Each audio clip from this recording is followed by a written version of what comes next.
indeed, over the last 3 weeks now, there have been multiple attempts by various different organizations to carry out ceasefires. And indeed, Israel has held ceasefire on most occasions. The last occasion was actually yesterday with 12 hours where we held our fire. Hamas actually, on this instance, proved their capability to hold that fire.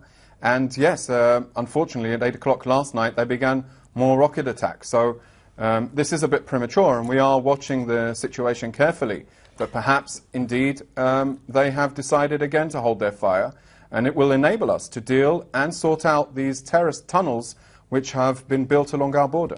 Let me just tell you what this statement is saying, and it has just happened within the last few minutes, so I know you'll not be across all of it, but it says, in response to UN intervention and considering the situation of our people and the occasion of Eid, it has been agreed to endorse a 24-hour humanitarian calm starting at 2 o'clock today, Sunday. Is that something Israel would welcome?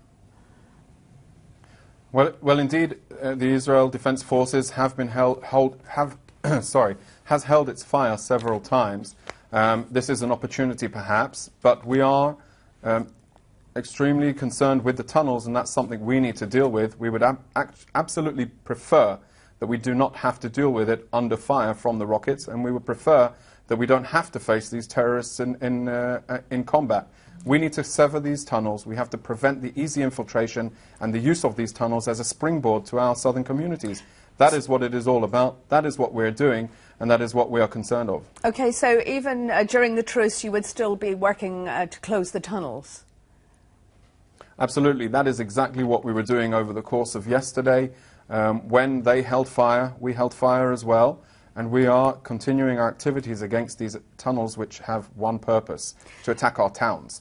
That is the concern, that is the reason for this operation. That is why we are striking this organization that has